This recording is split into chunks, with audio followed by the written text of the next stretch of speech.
Biasanya Nabi Shallallahu Alaihi Wasallam i'tikaf 10 hari saja di bulan suci Ramadan. Tapi ada yang aneh tahun itu. Tahun itu dia i'tikaf selama 20 hari 20 malam. Dia tidak keluar dari Masjid Nabawi. Ada yang aneh, karena yang biasanya 10 hari 10 malam. Kalau kita salat di Masjid Nabawi tepat di mihrab, maka di samping mihrab sebelah kiri ada satu tiang bernama Ustuwanatus Sarir. Sampai hari ini masih tertulis Ustuwanatus Sarir. Ustuwana artinya tiang, Sarir tempat tidur, karena di bawah tiang itu diletakkan tempat tidur Nabi Muhammad sallallahu alaihi wasallam. Disitulah Nabi i'tikaf. Di samping Ustuwanatus Sarir ada namanya Ustuwanatul Haris, tiang Haris artinya penjaga. Disitulah tegaknya penjaga Nabi, yaitu Sayyidina Ali ibni Abi Thalib radhiyallahu anhu. Di Ustuwanatus Sarir itulah sahabat melihat ketika Nabi terjaga dari tidurnya, bangkit dari berbaringnya, nampak berbekas di pundaknya, yaitu bekas anyaman pelepah korma yang dijadikan sebagai alasnya. Lalu sahabat ingin membelikannya kasur yang empuk, firash, permadani yang lembut, tapi Nabi mengatakan itu tak layak bagiku. Biarlah aku berada di atas anyaman pelepah korma ini saja, berbekas di pundak kulit yang lembut. Baginda Muhammad sallallahu alaihi wasallam. Betapa malunya kita yang melekatkan tubuh ini di atas kain yang lembut. Di bawah kain lembut itu ada kasur yang tebal. Di bawah kasur yang tebal itu ada lagi alas yang tinggi.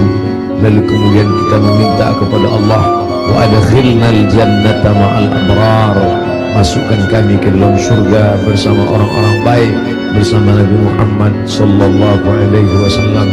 Sementara dia berbekas pundaknya karena beralaskan alas yang keras, pelepah korma yang dianyam yang menjadi alas pundaknya yang lembut. Begitulah kehidupan dia. 20 hari 20 malam dia beriktikaf, tidak keluar sama sekali dari Masjid Nabawi. Ma baina baiti wa mimbari, antara rumahku dan mimbarku raudhatun min riyadil jannah, salah satu dari taman-taman surga. Selesai bulan Ramadan, masuk bulan Syawal. Selesai bulan Syawal, masuk Zulqa'dah. Selesai Zulqa'dah, masuk Zulhijjah. Di bulan Zulhijjah beliau melaksanakan haji yang sebelumnya sudah difardukan, tapi barulah dilaksanakan haji tahun itu, disebut dengan haji wada. Wada, selamat tinggal, karena memang setelah itu Nabi meninggal dunia. Maka pada haji wada itu dia pergi ke tanah suci Makkah Al-Mukarramah. Ada yang unik, ada yang aneh. Biasanya beliau berkurban kambing, dia potong 1 ekor untuk keluarganya. Hadza li Muhammad, wa untuk keluarga Muhammad. Kemudian dia potong lagi, hadza li ummati Muhammad, ini aku potong untuk umat Muhammad sallallahu alaihi wasallam. Tapi pada saat tahun itu di Mina, beliau tidak menyembelih 2 ekor, tapi beliau menyembelih dengan tangannya sendiri 63 ekor unta. Tepat pada angka 63 dia berhenti dan dilanjutkan oleh Sayyidina Ali sebanyak 37 ekor. Maka lengkaplah 100 ekor. Tidak ada satupun sahabat yang terpikir ada signal, ada tanda sesuatu tentang mengapa berhenti di angka 63 setelah meninggal dunia 2 bulan sesudah itu. Karena saat itu bulan Zulhijjah, Muharram, Safar, Rabiul Awal, 2 bulan lebih setelah itu barulah semuanya faham mengapa berhenti pada angka 63. Ternyata Nabi tidak ingin satupun tahun hidupnya itu kosong daripada berkurban. Tahun pertama dia potong, tahun kedua sampai 63, lalu kemudian setelah itu barulah dilanjutkan pemotongan onta itu oleh Sayyidina Ali karramallahu wajhah radhiyallahu anhu. Apa makna di balik itu? bahwa Nabi tidak ingin ada satu tahun pun kosong dari kurban. Nabi ingin ada penyembelihan kurban di setiap umur, di setiap usia, di setiap waktu yang dilewati ada penyembelihan kurban. Lagi-lagi ada yang aneh, tidak seperti sebelumnya.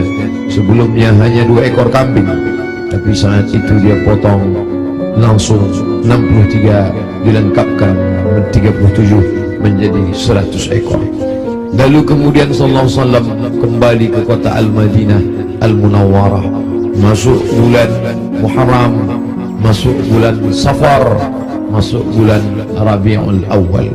Lalu kemudian beberapa hari menjelang meninggal, Nabi berziarah ke makam Baqi yang ada di samping Masjid Nabawi sebelah kiri menghadap ke arah kiblat. Pulang dari Baqi, beliau merasakan sakit kepala yang amat sangat keras. Itu dia adukan kepada Sayyidatuna Aisyah Ummul Mukminin radhiyallahu anha. Beliau juga mengadukan bagaimana masih terasa sakit, sisa-sisa tertelan racun yang diberikan seorang perempuan Yahudi dulu beberapa tahun yang lalu, 3 tahun yang lalu, tepatnya di tahun ke-7 ketika orang Khaybar mengundang dia di perkampungan Yahudi Khaybar. Di Madinah ada Yahudi Bani Nadir, ada Yahudi Bani Quraidah, ada Yahudi Bani Qainuqa, ada Yahudi Khaybar.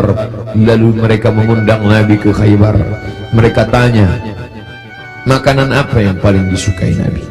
Nabi menjawab, makanan yang paling disukai Nabi adalah kaki kambing bagian depan. Lalu mereka sajikan kaki kambing bagian depan itu, karena itu makanan kesukaan Nabi.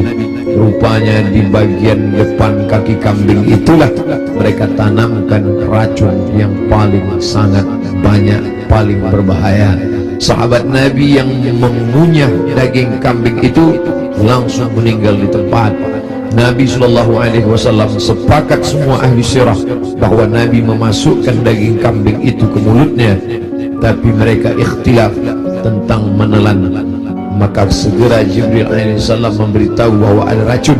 Nabi memuntahkannya keluar, tapi ada beberapa tetes air liur masuk ke dalam. Kenapa itu terjadi? Bukankah Allah menjaganya? Bukankah malaikat mendapatkan wahyu, mendapatkan ilham, mendapatkan pesan untuk menjaga Nabi? Kenapa bisa terjadi?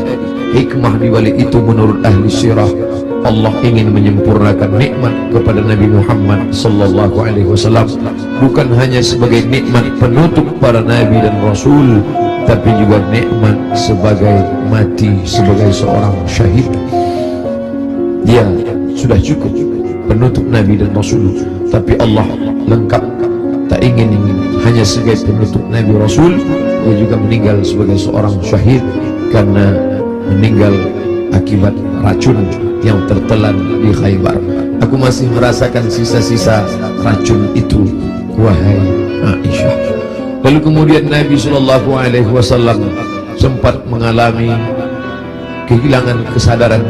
Lalu sahabat mengambilkan air yang disimpan di dalam khirbah kulit kambing yang dijahit, sampai tidak keluar air dari kulit kambing itu karena ketat jahitannya. Lalu kemudian disiramkan ke wajah Nabi Muhammad sallallahu alaihi wasallam. Ketika air itu disiramkan ke wajah Nabi, Nabi pun tersadar. Dan saat Nabi tersadar, apa yang dia inginkan? Biasanya orang kalau sudah pingsan, dia inginkan makanan, dia inginkan kenikmatan, dia inginkan sesuatu. Tapi Nabi sallallahu alaihi wasallam menginginkan sholat berjamaah, dibawa ke Masjid Nabawi. Tapi saat itu keadaannya lemah, kakinya terseret, dia dipapah oleh sahabat Nabi, oleh Sayyidina Ali radhiyallahu anhu bersama Fadl ibnu Abbas. Satu di sebelah kiri, satu di sebelah kanan. Mereka memegang tangan Nabi, kedua tangan Nabi di pundak Ali dan Fadl. Kedua ini adalah saudara, seperti saudara kandung. Nabi anak tunggal sendirian, dia tidak punya saudara kandung, tapi ayahnya punya saudara kandung. Ayah Nabi bernama Abdullah, Abdullah punya saudara bernama Abbas, Abbas punya anak laki-laki, itulah dia Fadl bin Abbas. Abdullah punya saudara kandung bernama Abu Talib, Abu Talib punya anak laki-laki bernama Ali. ayah mereka adik-beradik kandung, Abdullah, Abbas, Abu Talib. Abu Talib punya anak Ali, Abdullah punya anak Muhammad, Abbas punya anak Fadl. Ketiga anak laki-laki ini bersaudara kandung, satu nasab dengan datuk mereka Abdul Muttalib. Abdul Muttalib anak Hashim, Hashim anak Abdi Manaf, Abdi Manaf anak Qusay, keturunan Kilab Lu'ay Fihir, cucu cicit daripada Ismail, anak kandung Ibrahim alaihissalam. Maka pada saat itu saudara yang seperti kandung ini memapah Nabi, membawa ke Masjid Nabawi. Nabi tetap tidak meninggalkan sholat berjamaah, sampai pada akhirnya beliau tidak lagi sanggup mampu untuk membimbing sholat berjamaah. Maka beliau minta Sayyidina Abu Bakr As-Siddiq radhiyallahu anhu untuk membimbing sholat berjamaah. Itulah muncul ijtihad sahabat, mengapa yang menjadi khalifah setelah Nabi itu Abu Bakar, kenapa bukan Umar? Karena ada signal seperti semacam pemberitahuan secara rahasia bahwa setelah Nabi meninggal, kepemimpinan akan jatuh pada Abu Bakar Siddiq. Karena imamah ada dua, imamatun sughra, imam kecil, imam salat, imamatun kubra, imam besar, pemimpin negeri. Kalau sudah imam kecil pemimpin salat, menunjukkan tanda itu juga menjadi imam besar, imam pemimpin negeri. Maka ketika Abu Bakar Siddiq yang diminta sebagai pengganti imam saat Nabi sakit, seolah-olah seperti signal pertanda Nabi memberikan ridha, nanti setelah meninggal Abu Bakar Siddiqlah yang akan memimpin kepemimpinan politik. Maka berbaiatlah sahabat setelah Nabi SAW meninggal. Salat dipimpin oleh Abu Bakar Siddiq radhiyallahu anhu. Sahabat menunggu, Nabi tak juga keluar. Ternyata signal itu diberikan kepada Abu Bakar. Abu Bakarlah yang memimpin salat. Sampai akhirnya pada suatu ketika Nabi membuka tirai jendela dari samping kamarnya bersama Aisyah yang langsung tembus ke Masjid Nabawi. Sahabat sudah tegak berdiri. Sahabat menunggu bahwa akan dipimpin oleh Nabi, tapi mereka faham Nabi tidak dapat berjalan. Nabi tetap berada di kamarnya. Nabi hanya melihat dari balik jendela, dari pertanda wajahnya, dari anggukan kepalanya. Sadarlah mereka bahwa Nabi memberikan signal, salatlah bersama Abu Bakar Siddiq. Nabi tetap berada di kamarnya karena dia tidak bisa ikut serta bersama para sahabat yang akan melaksanakan salat. Lalu kemudian dibawa oleh Fadl dan Abu Bakar, dibawa oleh Fadl dan Ali, diberikan kekuatan oleh Allah Subhanahu wa taala. Nabi naik ke atas mimbar tepat pada hari Rabu terakhir, Kamis, Jumat, Sabtu, Ahad, Senin, 5 hari menjelang meninggal. Nabi naik ke atas mimbar. Sampai di atas mimbar, apa kata Nabi sallallahu alaihi wasallam? Man kuntu jaladtu lahu dhahran. Siapa yang pundaknya pernah aku cambuk saat aku mencambuk unta, lalu ujung cambuk itu terkena pundaknya karena dia berada di balik unta, di balik kuda, di balik keledai, di balik bukit, terkena ujung cambuk itu. Lalu dia merasa sakit hati, tapi dia tidak mau menuntut karena dia segan, karena aku seorang nabi. Man kuntu jaladtu lahu dhahran. Siapa yang pundaknya pernah aku cambuk, hadza dhahri, ini pundakku, ini pundak Muhammad, falyastaqit minhu, silakan balas. Sahabat semua terdiam. Sahabat tahu masa-masa perpisahan itu pasti akan datang. Nabi minta maaf, siapa yang kulitnya pernah aku sakiti, ini pundakku, silakan balas. Semua sahabat terdiam. Man kuntu syatamtu lahu irdan. Siapa yang pernah cakapku kasar, menyinggung perasaannya. Man kuntu syatamtu lahu irdan. Siapa yang pernah aku caci maki, andai datang keluar kata-kata kasar dari lidahku, lalu kemudian hatinya tersinggung, hadza irdi, ini harga diri Muhammad, falyastaqit minhu, silakan balas. Semua sahabat terdiam. Tak ada sahabat yang ingin membalas. Mereka mengikhlaskan semua. Andai pernah tercambuk pundak mereka, ya Rasulullah, jangankan pundak, nyawa kami berikan untuk kau. Saat gigimu patah, saat pelipismu berdarah, sahabat menghunuskan pedang di tengah pasukan berkobar pada perang Uhud. Mereka masuk, dijamin pasti 99,9% akan mati. Mereka memberikan nyawanya untuk Nabi Muhammad sallallahu alaihi wasallam. Abu Bakar Siddiq, hartanya, emasnya sampai berbungkal dia berikan untuk biaya hijrah. Jangankan nyawa, jangankan harta, semua kami berikan untukmu ya Muhammad. Semua sahabat terdiam. Lalu kemudian Nabi bertanya, siapa yang pernah aku pinjam uangnya dan belum dibayar? Kemudian tegak seorang sahabat, innalaka alayya thalatha darahim, engkau ada utang 3 dirham ya Muhammad. Engkau pernah pinjam uang thalatha darahim, 3 dirham dan belum terbayar. Apa kata Nabi kepada Fadl? Fadl duduk di samping mimbar. Idfa ya Fadl, bayarkan wahai Fadl, bayar 3 dirham kepada dia. Fadl segera membayarkan 3 dirham karena Nabi tidak ingin tertinggal dia. Kalau pernah tersakiti fisik, pipi yang tertampar, rambut yang tertarik, kulit yang terluka, jangan sampai kita bawa mati menghadap Allah. Kalau pernah ada hati yang tersakiti, jangan sempat ada hati orang yang sakit, maka mintalah maaf. Itu yang ditunjukkan oleh Nabi Muhammad sallallahu alaihi wasallam. Lalu kemudian hutang piutang, walaupun mati syahid, orang mati syahid tidak akan merasakan sakaratul maut. Orang yang mati syahid tidak akan merasakan azab kubur. Orang yang mati syahid tidak akan merasakan hisab. Orang yang mati syahid langsung masuk surga. 4 keutamaan mati syahid, illa dain, kecuali hutang piutang. Nabi Sayyidul Anbiya wal Mursalin pun tidak ingin ada hutang piutang, maka dia minta kepada Fadl, idfa ya Fadl, bayar wahai Fadl. Fadl membayar, tapi sahabat sudah merasa tidak enak hati. Mereka sudah tahu detik-detik perpisahan itu tak akan lama lagi. Tanda-tanda itu sudah mereka rasakan sejak dari Ramadan, sejak dari haji, sejak dari Zulqa'dah, sejak dari Zulhijjah, sampai Muharram, sampai Safar, sampai ketika beliau berziarah. Tiba-tiba beliau pergi berziarah bersama para sahabat ke Bukit Uhud. Di bawah Bukit Uhud beliau ucapkan salam kepada syuhada Uhud, assalamualaikum bi ahli diyar minal mu'minin wa inna insyaallah bikum lahiqun. Insyaallah kami akan menyusul kamu wahai syuhada Uhud. Nasallallahu lana wa lakumul afiyah. Sahabat mengerti, nampaknya seperti ucapan perpisahan, seakan-akan ucapan wada. Nabi akan meninggalkan mereka tak lama lagi.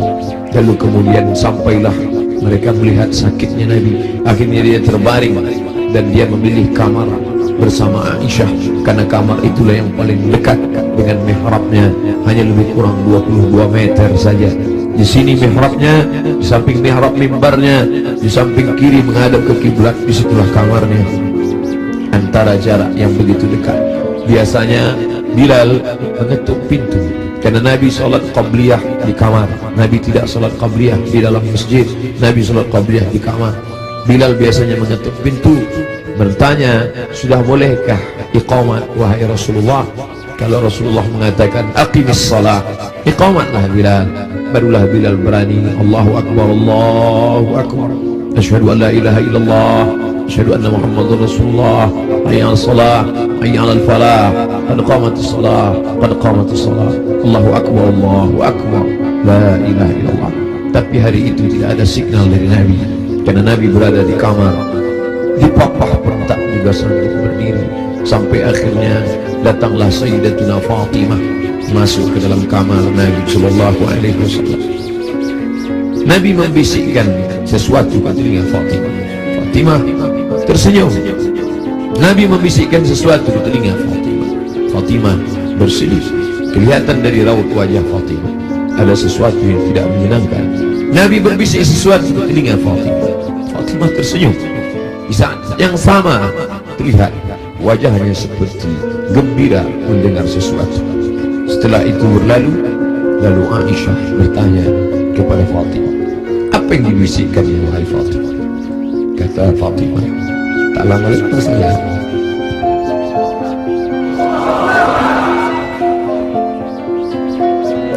Tak lama lagi masanya aku akan menghadap Allah SWT. Inilah masa-masa terakhir. Aku akan bersama dengan kalian. Kenapa Fatimah tersenyum? Karena Nabi berbisik, engkau adalah orang pertama yang akan menyusul di antara keluarga. Engkau adalah orang pertama yang akan bersama dengan engkau. engkau adalah orang pertama yang akan menyusul aku dari keluargaku. Ucapan Nabi itu benar, tidak ada yang lebih daripada itu, bahwa setelah Nabi SAW meninggal 6 bulan lamanya, tak lama, hanya 6 bulan saja setelah itu, Sayyidatuna Fatimah menyusul Nabi Muhammad SAW. Anaknya dikatakan Nabi, Innal Hasan wal Husain Sayyidah Syababi Ahlil Jannah. Sesungguhnya Sayyidina Al-Hasan, Sayyidina Al-Husain adalah 2 pemimpin pemuda surga. Pemuda-pemuda yang salat subuh ini, pemuda-pemuda ahli surga ini akan dipimpin oleh Sayyidina Al-Hasan, Sayyidina Al-Husain. Fatimah Sayyidatu Nisa'i Ahli Jannah, perempuan-perempuan yang hadir di majlis ilmu ini, perempuan-perempuan salihah yang hidup bersama kita saat ini, mereka akan masuk surga dipimpin oleh Sayyidatu Nisa'i Ahli Jannah, yaitu Khadijah, yaitu Sayyidatuna Fatimah, buah pernikahan Nabi dari Sayyidatuna Khadijah Al-Kubra. Itu yang membuat Fatimah tersenyum. Bagaimana rasanya ketika kebahagiaan bersatu dengan kesedihan? Satu sisi merasa bersedih karena akan berpisah dengan Nabi, tapi ternyata perpisahan itu tidak lama, Fatimah. Perpisahan itu tidak lama, Fatimah, hanya sekedar 6 bulan saja. Setelah itu engkau akan menyusul, engkau akan menyusul. Allahumma salli ala Sayyidina Muhammad, Allahumma salli ala Sayyidina Muhammad. 14 abad yang lalu kisah itu terjadi, tapi seakan-akan kita bersama dalam ruangan itu, bersama Aisyah, bersama Fatimah. Mudah-mudahan kesusahan kita ini akan membuat kita dekat dengan Nabi SAW. Tidak ada yang bisa menguatkan jiwa kita selain daripada takbir Allahu Akbar. Jangan biarkan jiwa ini larut bersama kesedihan. Tidak layak untuk sedih, karena orang-orang beriman dia mesti kuat. Allah bersama dia, Rasulullah SAW selalu bersama dia. Kita tetap berselawat, kita tetap agungkan Allah. Mengapa kita mesti rapuh? Mengapa kita mesti bersedih? Orang beriman itu, ala inna awliya Allah, ketahuilah wali-wali Allah, orang-orang yang menolong agama Allah, la khawfun alaihim wa lahum yahzanun. Tak ada takut dalam hati mereka, tak ada takut dalam jiwa mereka. Walahum yahzanun, mereka tidak bersedih hati. Yang tidak boleh hanya memukul-mukul pipi, menarik-narik kantong, menarik-narik rambut, menyobek-nyobek baju. Laisa minna man darabal khudud wa syaqal juyub. Siapa yang memukul pipi, siapa yang menarik rambut, siapa yang merobek kantong, bukan umat Muhammad sallallahu alaihi wasallam. Adapun meneteskan air ketika anaknya Ibrahim meninggal dalam usia 18 bulan. 18 bulan umur anak kesayangan itu meninggal, meleleh dari mata Nabi. Kenapa engkau menangis ya Rasulullah? Ama tarda ya Rasulullah? Apakah engkau tidak ridha atas ketetapan Allah ini? Aku ridha, kata Nabi. Lalu kalau ridha, kenapa engkau menangis? Ungkapan kasih sayang, air mata, ungkapan kasih sayang. Kita bukan marah kepada Allah, kita bukan tidak senang. Ini bukan niyaha, ini bukan ratapan, ini bukan majelis ratapan. Ratapan adalah sumpah serapah. Mengapa anakku yang meninggal? Mengapa menantuku yang meninggal? Mengapa suamiku yang meninggal? Kita tidak meratap. Majelis ratapan jelas dimurkai oleh Allah dan Rasulullah. Kita tidak meratap. Ini air mata kesedihan, ini air mata kasih sayang. Selama mulut tidak menyumpah serapah. Da'wudna, kata Nabi, ketika ada beberapa perempuan yang menangis bersama Nabi berjalan, Sayyidina Umar radhiyallahu anhu. Lalu apa kata Umar? Da'wudna, biarkan mereka menangis. Ungkapan kasih sayang. Selama tangan tidak memukul pipi, selama tangan tidak menarik rambut, selama mulut tidak berkata sumpah serapah, maka biarkan. Bahkan ketika Nabi memegang jenazah Utsman ibnu Maz'un, menetes air mata Nabi, jatuh ke pipinya, jatuh ke janggutnya, jatuh ke bawah sampai ke wajah Utsman bin Maz'un, menunjukkan air mata itu banyak. Nabi menangis. Nabi hatinya lembut. Menangis adalah ungkapan kasih sayang, menangis adalah ungkapan kesedihan, menangis adalah ungkapan keridhaan, menangis adalah ungkapan melepaskan jiwa yang tertahan, tapi kita tidak larut dalam tangisan itu. Nabi berbaring, lalu kemudian ditutupi wajahnya, ditutupi dengan kain, tapi perlahan dia bukakan sampai akhirnya tangan itu tidak bisa bergerak. Lalu kemudian Sayyidatuna Aisyah radhiyallahu anha membacakan Al-Fatihah. Bismillahirrahmanirrahim. Alhamdulillahirabbil alamin. Arrahmanir rahim. Maliki yaumiddin. Iyyaka na'budu wa iyyaka nasta'in. Ihdinas siratal mustaqim. Shiratal ladzina an'amta 'alaihim ghairil maghdubi 'alaihim waladdallin. Amin. Dibacakannya qul huwallahu. Bismillahirrahmanirrahim.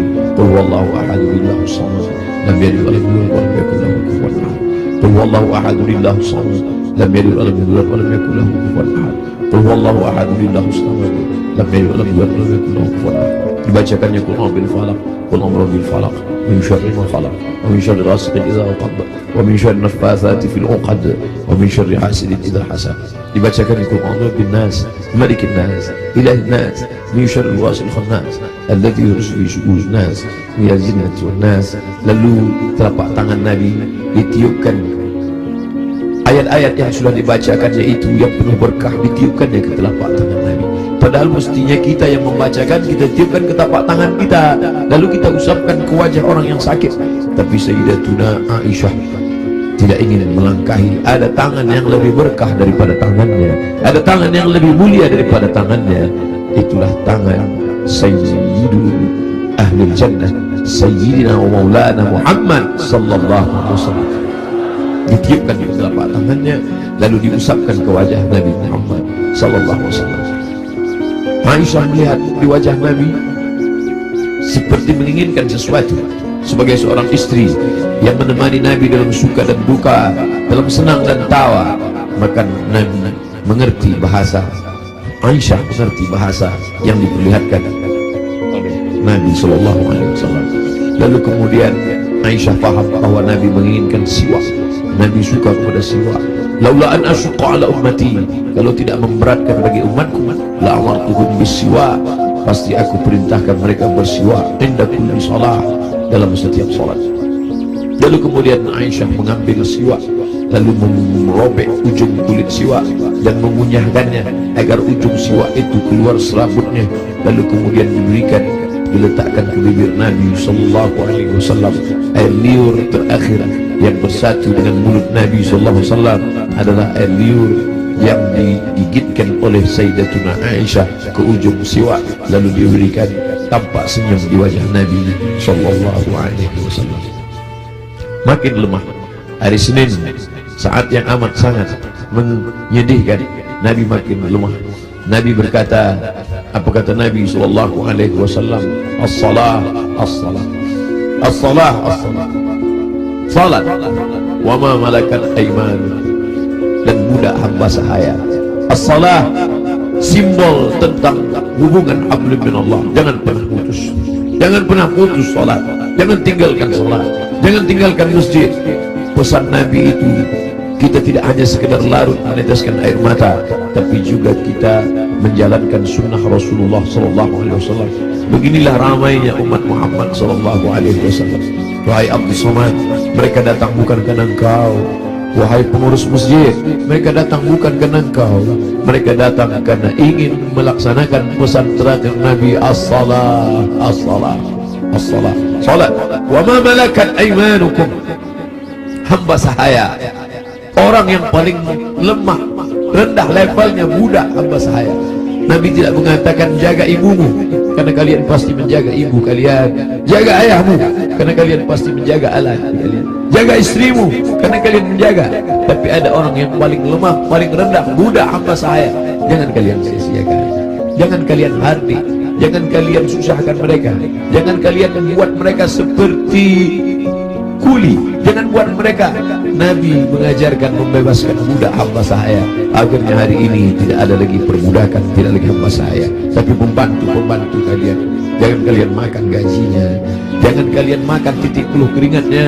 Supir kalian, security kalian, orang yang menggali parit untuk mencari makan, pekerja kalian, sampai hati kalian makan titik puluh keringatnya. Sampai masanya nanti mereka lebih mulia daripada kalian, dan amal salat kalian, puasa kalian akan habis diambil. Atadruna mal muflis, tahukah kamu siapa itu orang yang bangkrut? Siapa itu ya Rasulullah?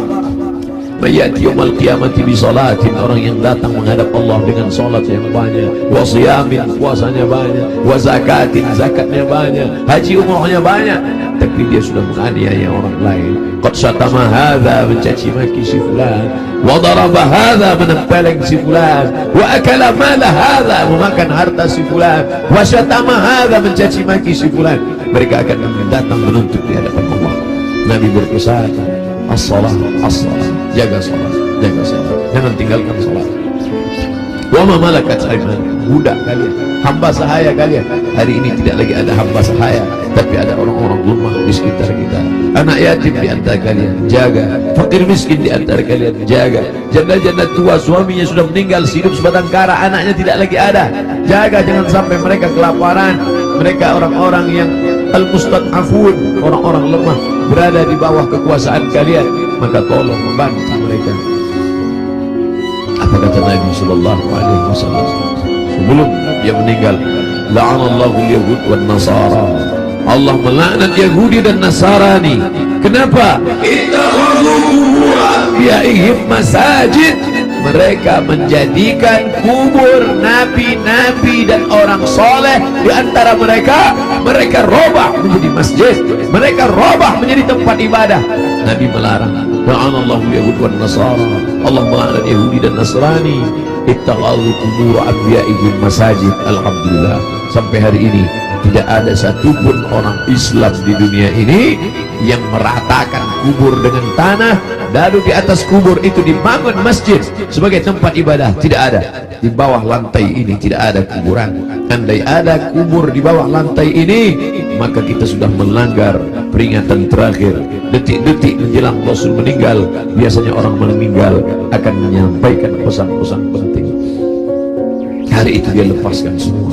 Budak-budak hamba sahayanya dia merdekakan semua. Tombaknya, pedangnya, baju besinya dia wakafkan semua fisabilillah. Tidak ada yang melekat pada tubuhnya. Dia ingin mati menghadap Allah Subhanahu wa taala dalam keadaan bersih sebersih-bersihnya. Tapi pesan-pesan ini penting.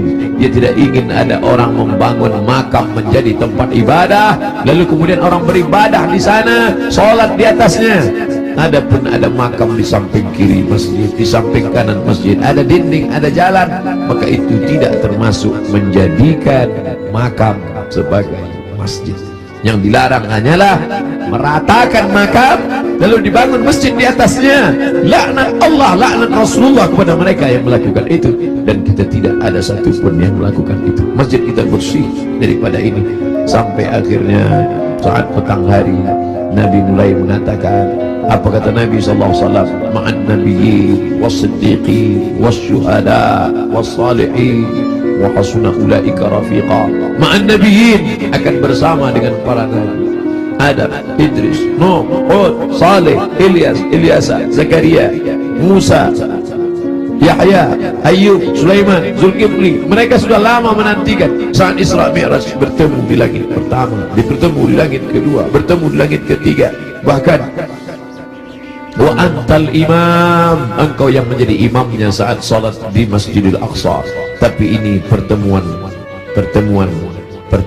bukan antara hidup dengan mati, tapi pertemuan antara orang yang sudah meninggalkan kehidupan. Ma'an nabiyyin, akan bersama dengan para nabi. Was-siddiqin, akan bersama dengan para siddiqin, orang-orang yang benar. Was-syuhada, akan bersama dengan orang yang mati syahid. Was-salihin, akan bersama dengan orang-orang yang saleh. Wa hasuna ulaika rafiqa, mereka itulah sebaik-baik teman. Kalian sahabat-sahabat, kalian adalah orang-orang baik, tapi aku akan bertemu dengan orang yang lebih baik. Siapa dia? Para nabi, was-siddiqin, was-syuhada, was-salihin. Puncaknya kalimat panjang itu tak lagi keluar dari mulut Nabi, tapi mengatakan Allahumma birrafiqil a'la, akan bersama dengan Allah yang maha tinggi. Tidak ada lagi. Tadi bersama sahabat, bersama istri, bersama anak, bersama Sayyidatuna Fatimah, bersama Sayyidatuna Aisyah, tapi hari ini sudah lebih tinggi lagi, bersama para nabi, bersama siddiqin, bersama syuhada, bersama salihin. Tapi setelah itu hanya tinggal satu, Allahumma birrafiqil a'la, bersama Allah Subhanahu wa taala. Nampak perlahan ruh itu keluar dari jasad Nabi sallallahu alaihi wasallam di kamar yang agung dan mulia, di tempat yang mulia. Antara kamar itu dan mimbar ma baina baiti wa mimbari rawdatun min riyadil jannah. Meninggallah Nabi Muhammad sallallahu alaihi wasallam. Inna lillahi wa inna ilaihi raji'un. Sampai berita itu kepada sahabat, ada sahabat yang tak tahan, mangkat tersedak sampai ke kerongkongan. Tapi berita itu sampai kepada Sayyidina Umar bin Khattab. Umar orang yang amat sangat hebat. Sebelum Umar masuk Islam, tidak ada orang yang berani membaca Al-Quran dengan suara keras, semuanya bersembunyi. Tapi begitu Umar masuk Islam, orang berani. Begitu juga respon kepada Umar. Begitu sampai berita kepada Umar, wahai Umar, Nabi Muhammad SAW sudah meninggal, wahai Umar. Umar mencabut pedangnya. Man qala inna Muhammadan qad mata. Siapa yang mengatakan Muhammad mati, akan aku pancung kepalanya, kata Umar. Siapa yang berani mengatakan Muhammad mati, akan aku pancung kepalanya, kata Umar. Saat itu datang Abu Bakar Siddiq. Datang Abu Bakar Siddiq membacakan ayat, wa ma Muhammadun illa rasul. Wa ma Muhammadun illa rasul. Muhammad bukan Tuhan, Muhammad hanyalah seorang rasul. Qad khalat min qablihi rusul. Sebelum dia dulu sudah ada rasul-rasul. Ada Adam, Adam meninggal. Ada Idris, Idris meninggal. Ada Nuh, Nuh meninggal. Ada Ayub, Ayub meninggal. Ada Zulkifli meninggal. Ada Musa, Musa meninggal. Ada Harun, Harun meninggal. Qad khalat min qablihi rusul afa immata. Kalau dia meninggal, au qutila, atau dia dibunuh orang, inqalabatum ala a'qabikum. Apakah kalian akan meninggalkan agama ini? Apakah kalian akan murtad? Begitu mendengar ayat itu, padahal Umar bin Khattab hafal Quran, padahal Umar bin Khattab termasuk 40 sahabat kutabul wahyi, penulis wahyu. Tidak hafalkah dia ayat itu? Dia hafal Quran, dia penulis wahyu. Tapi kenapa ketika pukulan berat itu datang, lupa, hilang ayat itu di kepala? Maka kita pun begitu dalam hidup ini. Kadang ketika pukulan berat itu datang, kita perlu sahabat, kita perlu teman-teman. Saat ini Abdul Somad yang mengingatkan, saat ini Abdul Somad yang membacakan. Tapi sampai masanya pukulan berat itu datang bertubi, Abdul Somad pun lupa. Siapa yang akan mengingatkan dia? Ada sahabat-sahabat, sahabat-sahabat dakwah semua. Abdul Somad bukan guru, Abdul Somad bukan imam, Abdul Somad bukan syekh, Abdul Somad bukan habib. Abdul Somad hanyalah seorang sahabat dakwah yang saling mengingatkan, watawasau bil haq, watawasau bis sabr. Hari ini aku mengingatkan engkau saudara, tapi besok aku boleh lupa, besok aku boleh lalai. Kalian yang akan mengingatkan. Ustaz Somad dulu yang ceramah tentang ini, Ustaz Somad dulu yang kenapa engkau lupa Ustaz? Hari ini subuh ini yang penuh berkah. Allah membarik li ummati fi bukuriha. Ya Allah berkahi umatku ini pada waktu pagi, pada waktu subuh. Lalu kemudian berita itu sampai kepada Umar. Umar tak dapat menguasai jiwanya. Ternyata cinta mengalahkan ayat, ternyata cinta mengalahkan semuanya. Tapi ada orang tua yang sanggup membuat perang itu terjadi. Bagaimana dengan sahabat yang lain? Bilal tidak sanggup tinggal di kota Al-Madinah Al-Munawwarah. Bagaimana mungkin dia bisa sanggup tinggal di sana? Setiap subuh dia akan mengetuk pintu itu. Dan mulai besok Selasa, kalau dia ketuk pintu itu tidak ada lagi yang keluar. Bagaimana mungkin dia sanggup tinggal di sana? Dia tinggalkan kota Madinah.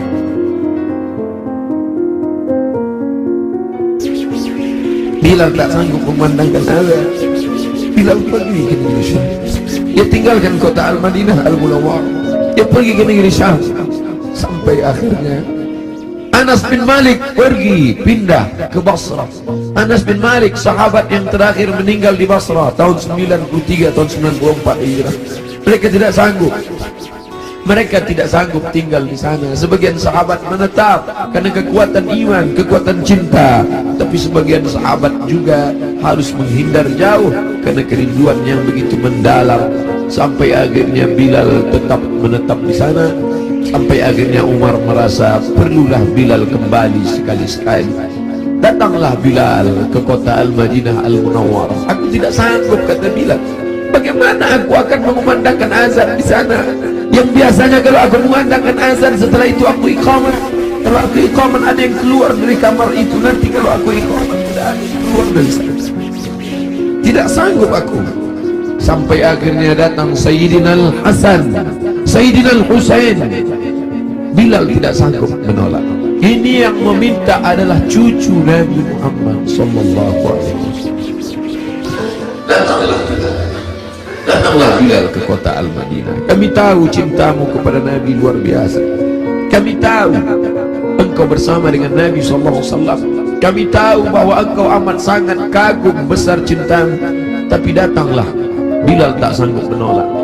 Yang akan dia temui ini bukan orang biasa, tapi cucu yang mengalir darahnya dalam darah mereka. Maka dia datang. Hari itu Bilal datang ke kota Al-Madinah. Bilal mengumandangkan azan subuh. Terdengar suara Bilal, Allahu Akbar, Allahu Akbar. Sahabat mendengar suara yang tak pernah mereka dengar. Itu suara orang yang dulu ketika azan berkumandang pasti Nabi akan keluar. Kalau begitu Nabi hidup lagi, kata mereka. Itu dulu suara, dulu sudah lama kami tak mendengar suara itu. Berarti dia sekarang sedang berada di Madinah. Berarti dia sedang datang sekarang. Kami ingin mendengarnya. Kami ingin ramai sahabat Nabi datang berbondong-bondong. Ramai mereka datang ke Masjid Nabawi karena mereka yakin dan percaya kalau suara itu keluar Nabi pasti akan datang. Tapi ternyata tidak. Ketika Bilal mengumandangkan azan, mereka hanya berjumpa dengan Bilal. Mereka hanya berjumpa dengan Sayyidina sallallahu alaihi wasallam. Kita tak pernah bersama. Kita tak pernah bersama. Kita hanya mengucapkan setiap hari Assalamu alayka ayyuhan nabiyyu wa rahmatullahi wa barakatuh. Nanti kalian akan minum dari telaga ini. Nabi naik ke atas mimbar, aku lihat ada telaga, kata Nabi. Ada telaga Haud dan kalian akan minum di sini. Siapa yang minum dari sana ya Rasulullah? Ikhwani, ikhwani, saudaraku akan minum dari sana. Kamikah itu ya Rasulullah? Tidak. Antum ashabi, kalian sahabat. Kalian sahabat. Kalian sahabat. Yang akan minum nanti di sini ikhwani. Siapa itu ya Rasulullah? Amanu bi walam yarawni. Mereka beriman kepadaku padahal tak pernah melihat aku. Mudah-mudahan kita termasuk di sana.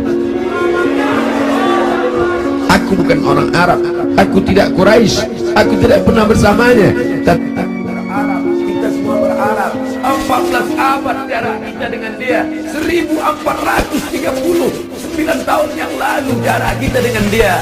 Dia sudah memikirkan kita, patah giginya, berdarah pelipisnya, berdarah kakinya. Sahabat berkata, engkau punya doa mustajab ya Rasulullah, engkau punya doa makbul ya Rasulullah. Kau doa sekali saja rata mereka dengan tanah, kau doa sekali saja mati mereka ya Rasulullah.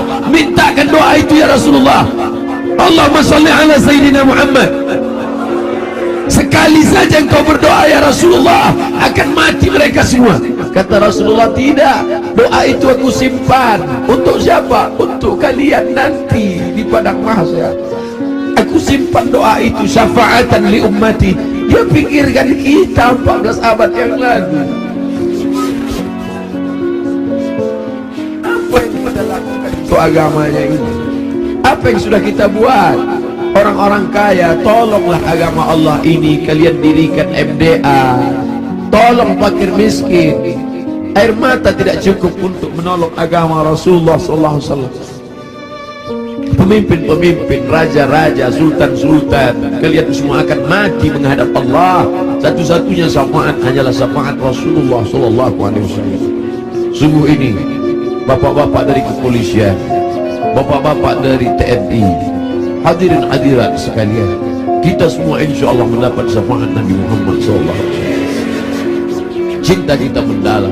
Abdul Somad, kau bukan siapa-siapa. Mereka mendengar kau bicara karena yang keluar dari mulutmu itu hanyalah sabda Rasulullah SAW. Kau hanya meminjam kemuliaannya, 0,001% yang dipinjamkannya ke mulutmu, kau hanya cerita tentang dia. Mereka sayang kepadamu karena dia. Allahumma salli ala Sayyidina Muhammad. Kami cinta kepada Allah, kata Yahudi. Kami cinta kepada Allah, kata Nasrani. Kami cinta kepada Allah. Qul, katakan, in kuntum tuhibbuna Allah, kalau memang betul kalian cinta kepada Allah, fattabi'uni, ikuti aku. Tidak ada yang diterima di akhirat kecuali orang yang mengikuti Muhammad. Asyhadu an la ilaha illallah wa asyhadu anna Muhammadan Rasulullah. Kerinduan kita kepada dia. Mereka dulu mencium wajahnya, mereka dulu mencium tapak tangannya. Apa kata Anas bin Malik, orang yang paling beruntung itu? Khadimtun Nabi 10 sinin, aku melayani dia 10 tahun lamanya. Sendalnya aku bawakan, air wuduknya aku siapkan, aku berjalan di belakangnya, aku cium tapak tangannya, lebih halus dari sutra, lebih harum, atyabu min rihil miski, lebih harum dari semerbak kasturi. Kami tidak seberuntung engkau Anas bin Malik, tapi kami ingin ikut bersamanya, dan kami ingin minum di telaga itu bersama Rasulullah sallallahu alaihi wasallam. Siapa yang minum di telaga ini, la yadma'u fiha abadan, tidak akan haus untuk selamanya. Selamatkan anak-anak cucu kami ya Allah, jangan sampai beralih akidah kepada yang lain. Kerinduan kita kepadanya hanya dapat kita lakukan dengan 1, dengan 2, dengan 3. Tolong agamanya, dan kita perbanyak selawat. Asal datang rindu dalam hati selawat. Allahumma salli ala Sayyidina Muhammad wa ala ali Sayyidina Muhammad.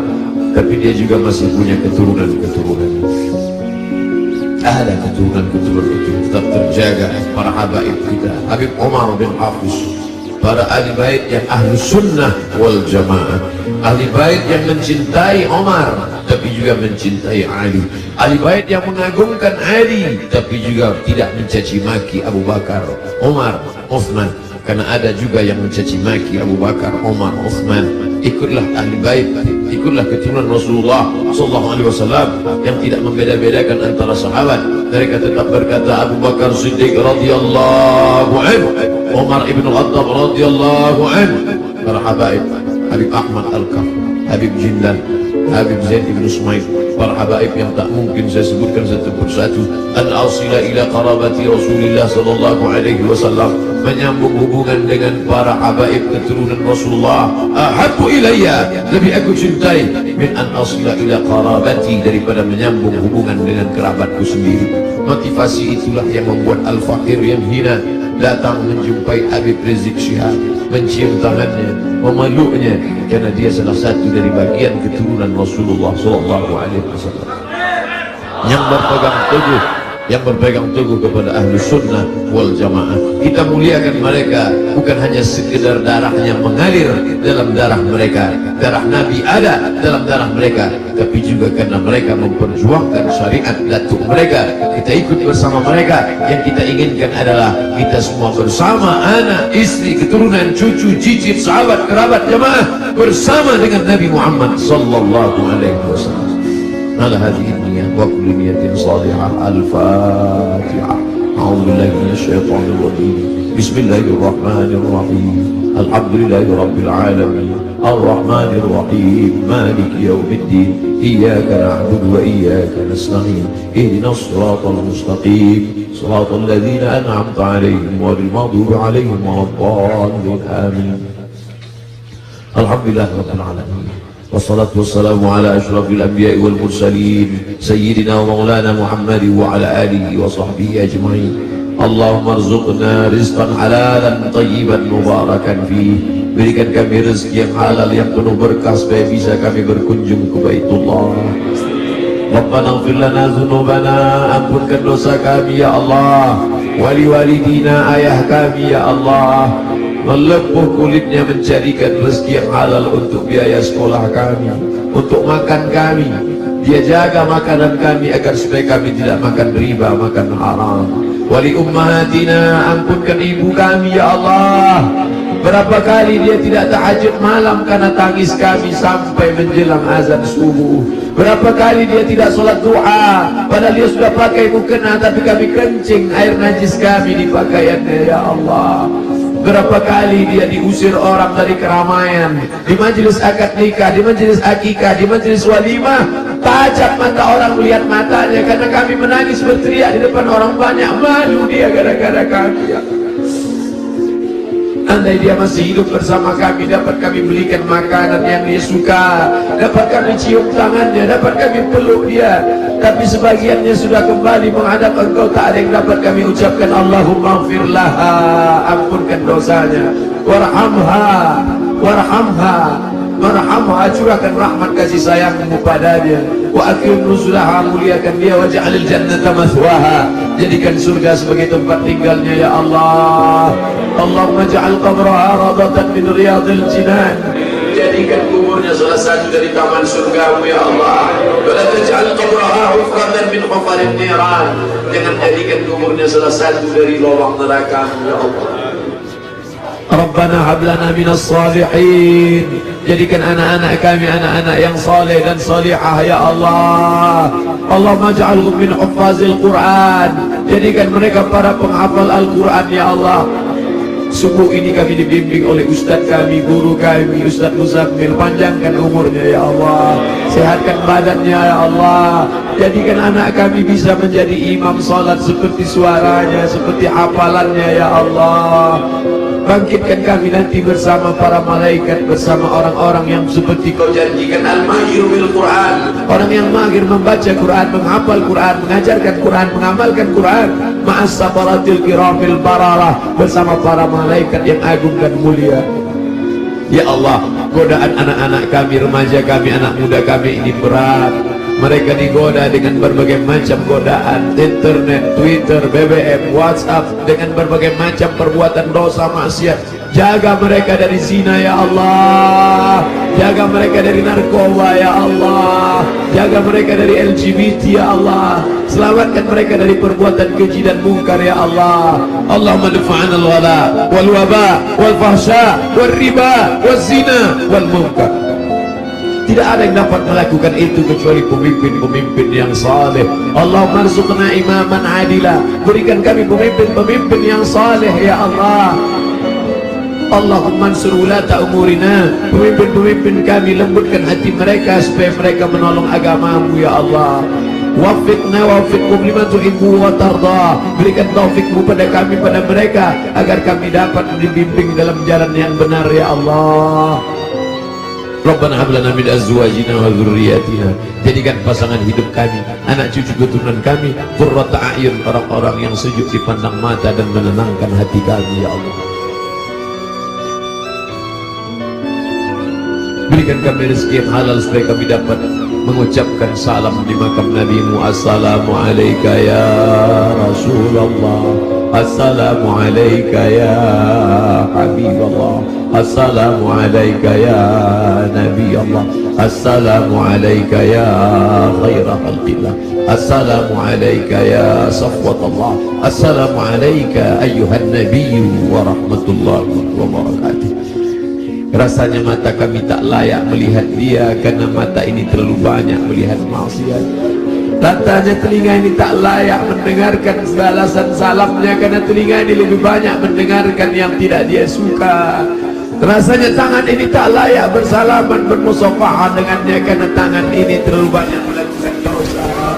Rasanya tubuh ini tak layak memeluknya. Kami tahu tempat kami jauh dari Engkau ya Rasulullah. Kami tahu bahwa kami tak layak dekat Engkau ya Rasulullah, tapi kami tetap rindu kepada Engkau.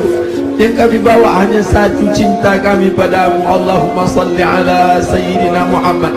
Engkau janjikan lewat sabdamu bahwa orang yang paling dekat dengan Engkau, orang yang paling banyak berselawat. Itulah yang dapat kami pegang sampai hari ini. Allahumma salli ala Sayyidina Muhammad. Kami tidak kaya. Andai kami kaya tentu dapat kami bangun masjid yang besar. Andai kami kaya dapat kami sekolahkan anak yatim. Andai kami kaya tentu kami akan dapat membangunkan rumah panti jompo karena cinta kami padamu. Tapi kami juga dalam keadaan susah ya Rasulullah. Kami hanya bisa mengucapkan Allahumma salli ala Sayyidina Muhammad. Tapi kami tahu bahwa engkau tak akan mencia-ciakan, tak akan kau sia-siakan cinta kami kepadamu ya Rasulullah. Ilahi lastulil firdausi ahla. Aku tahu aku tidak layak masuk ke dalam surgamu ya Allah. Wala aku ala naril jahimi, tapi aku juga tidak kuat masuk dalam nerakamu ya Allah. Zunubi mithlu a'dadir rimali, dosa-dosa kami sebanyak buih di lautan, sebanyak pasir di pantai. Fa innaka ghafirudz dzambil azim, tapi kami yakin engkau maha pengampun, engkau maha pemaaf. Ampunkanlah segala dosa kami ya Allah. Rabbana ighfir lana, masa muda kami yang penuh dengan maksiat dan dosa, ampunkan dosa kami ya Allah. Rabbana ighfir lana dzunubana wa li ikhwanina, saudara-saudara kami yang sudah berbuat baik pada kami, tak dapat kami membalas budi baik mereka, silap mereka, salah mereka, ampunkan dosa-dosa mereka ya Allah. Allahumma inna nas'aluka salamatan fid din, kuatkan akidah anak-anak kami sehingga mati kami dalam husnul khatimah. Wa afiatan fil jasad, sehatkan badan kami supaya kami bisa menolong agamamu ya Allah. Sehatkan bapak-bapak polisi kami supaya bisa menolong agamamu ya Allah. Sehatkan bapak-bapak TNI kami supaya bisa menolong agamamu ya Allah. Sehatkan pemimpin-pemimpin bangsa ini supaya bisa menegakkan bersyariat ya Allah. Kami cinta negeri kami, kami cinta saudara-saudara kami yang minoritas. Doa kami kepada Engkau, Allahumma hdi qaumana fa innakum la ya'lamun, berikan mereka hidayah ya Allah. Kami tidak datang sebagai pelaknat penghuni neraka jahanam, kami tidak datang melaknat mencaci maki, kami hanya datang sebagai penebar rahmat seperti kau utus Nabi Muhammad arsalnaka ila rahmatan lil alamin. Wa barakatan fir rizqi, berikan berkah pada rezeki kami supaya bisa kami masukkan anak kami ke pondok pesantren, supaya bisa kami bantu ma'ad madrasah diniyah awaliyah, madrasah ibtidaiyah. Wa barakatan fir rizq wa taubatan qablal maut, beri kami taubat sebelum mati ya Allah. Wa rahmatan indal maut, curahkan rahmatmu ketika kami nanti mati ya Allah. Wa maghfiratan ba'dal maut, berikan kami ampunan sesudah mati. Allahumma hawin alaina fi sakaratil maut, kematian yang dikatakan Nabimu seperti tebasan pedang di tempat yang sama beratus kali. Kematian seperti kambing yang dikuliti hidup-hidup, kematian seperti mata kail pancing yang ditarik dari kulit yang basah. Ringankan kami waktu sakaratul maut ya Allah. Allahumma hawin alaina fi sakaratil maut, ringankan kami waktu sakaratul maut ya Allah. Dulu saat anak kami lahir, buah hati belayan jiwa, saat dia lahir kami yang membisikkan ke telinganya sayup-sayup, asyhadu an la ilaha illallah. Kami tidak ingin anak kami itu kaya tapi tidak mengenalmu. Kami tak ingin anak kami itu punya jabatan tapi tidak beriman kepadamu. Kami tak ingin anak kami itu masyhur terkenal tapi melupakanmu. Kami ingin saat kami mati sakaratul maut, anak kami lah yang berbisik ke telinga kami, la ilaha illallah. Dia yang kami besarkan dengan titik peluh keringat dan air mata. Kami ingin anak kami itulah yang nanti berkirim doa, Rabbil firli wali walidayya warhamhuma kama rabbayana saghira. Ya Allah, Engkau berjanji, ainani, ada dua mata, la yamassuhuman nar, ada dua mata yang tidak akan tersentuh api neraka. Ainun bakat min khasyatillah, jadikanlah air mata kami ini kami menangis karena takut kepadamu ya Allah. Jadikanlah air mata subuh ini bukan ratapan, bukan ni'ah. Air mata ini air mata yang menangis karena kami takut kepadamu ya Allah. Selamatkan kami dari riya, selamatkan kami dari sum'ah, selamatkan kami dari takabur, selamatkan kami dari sombong, selamatkan dari hasad. Wala taj'al fi qulubina ghilla, jangan jadikan di hati kami ini hasad, benci kepada saudara kami yang seiman ya Allah. Rabbana zalamna, kami sudah menzalimi diri kami. Wa illam taghfir lana, kalau kau tidak mengampuni kami, wa tarhamna, kalau kau tidak merahmati kami, lanakunanna minal khasirin. Rabbana atina fid dunya hasanah wa fil akhirati hasanah wa qina adzabannar. Wa sallallahu ala sayyidina wa maulana Muhammad wa ala alihi wa sahbihi wasallam. Walhamdulillahi rabbil alamin. Taqabbalallahu minkum minna wa minkum taqabbal ya karim. Terima kasih segala perhatian. Mohon maaf segala kekhilafan. Jangan lupa saling mendoakan. Kita berpisah tapi hubungan kita tak putus. Satu permintaan Ustaz Abdul Somad, nantikan Ustaz Abdul Somad dalam husnul khatimah. Wassallallahu ala sayyidina Muhammad wa sallam. Alhamdulillah rabbil alamin. Wassalamualaikum warahmatullahi wabarakatuh.